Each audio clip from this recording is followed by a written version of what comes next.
Hyundai's new Inster has barely been out and it's already facing a recall. It's really not a good one either, and not because the paint's falling off, not because the motor is failing or the battery's failing or anything like that. It's literally the cabin. It's attacking the people who bought the car. It's terrible. So let's jump into it. Hello folks, Ben Alexander here. Thank you very much for tuning in. I appreciate your time. We've covered a lot of EV stories this last 1 or 2 years. We normally talk about range or prices, new launches, things like that. But this one's different, isn't it? It's a reminder that even small details can lead to big problems. And so they must not keep overlooking problems as they pop up. So this one was apparently brought to Hyundai's attention and then they decided to ignore it. And Hyundai has just issued this recall for the new Inster after multiple owners reported being physically cut by part of the interior trim, 2 parts of the interior trim actually. Specifically, the first part is the door card armrest. So it's just where your arm goes here.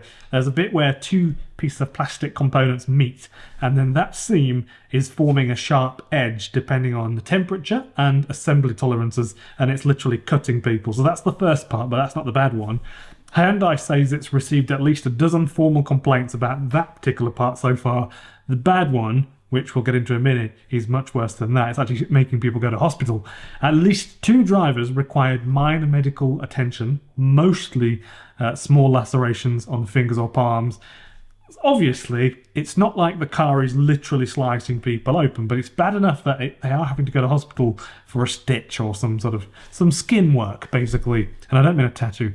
And for a brand new EV that's just launched from Hyundai, it's not good. It's not a good look, is it?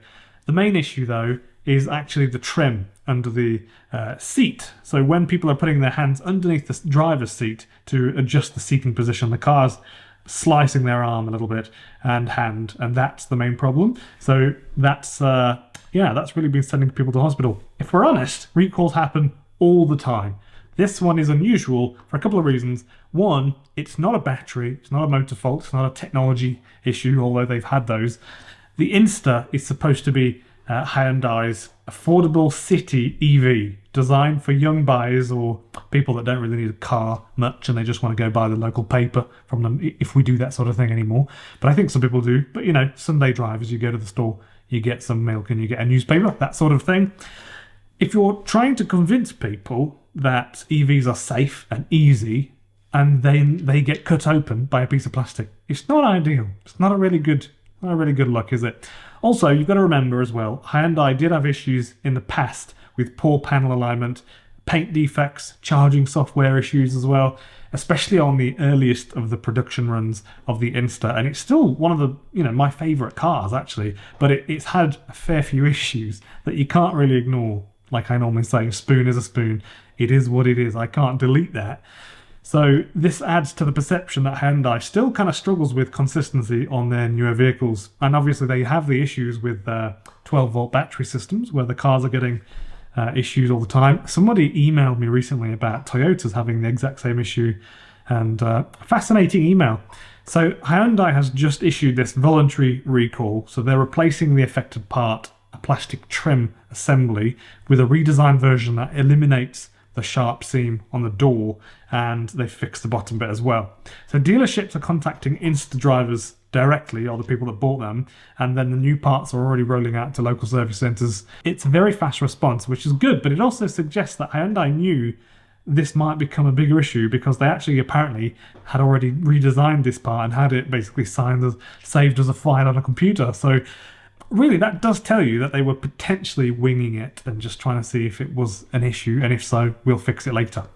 So some Korean reports say that engineers actually flagged this up under the cold weather testing, but it was dismissed as a low-risk issue, and I can't really confirm that. I haven't seen, but that's what I've heard.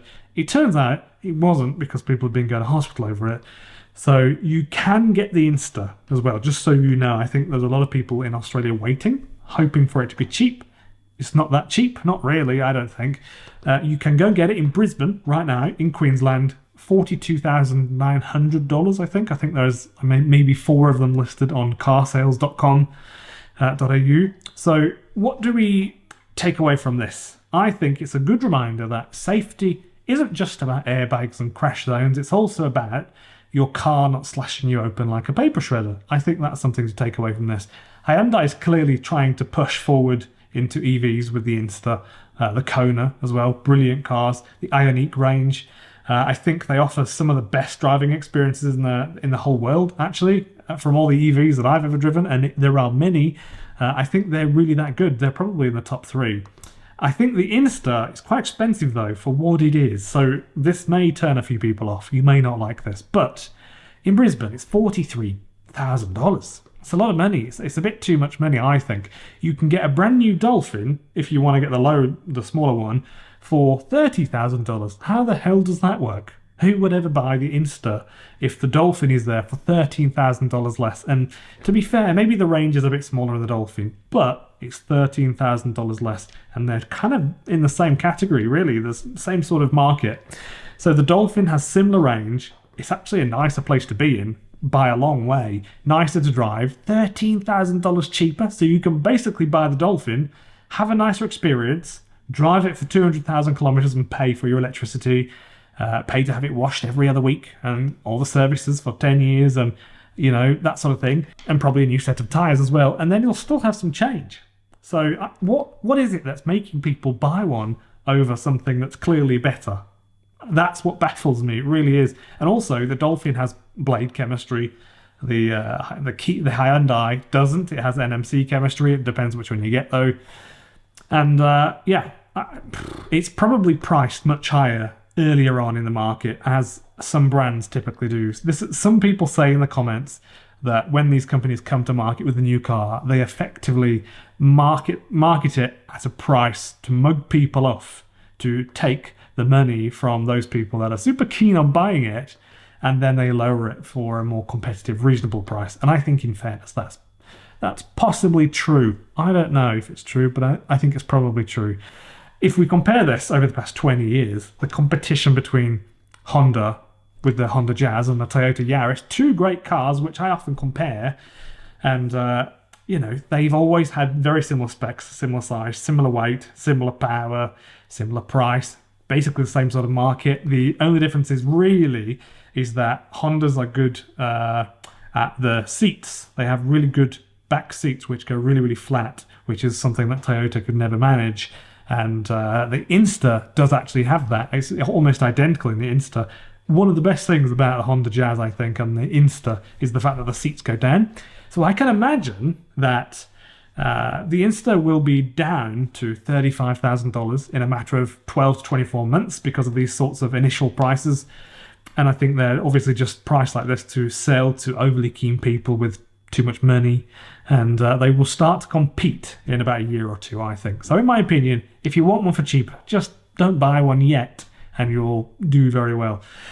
Thank you very much to all of the patrons on Patreon and the YouTube members. Your names are on screen now. Really appreciate it. Thank you very much.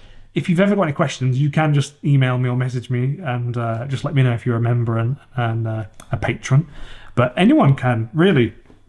And I kind of like to think that the Patreon is a kind of hub, so that's where we're a community and we can all geek out and talk about things.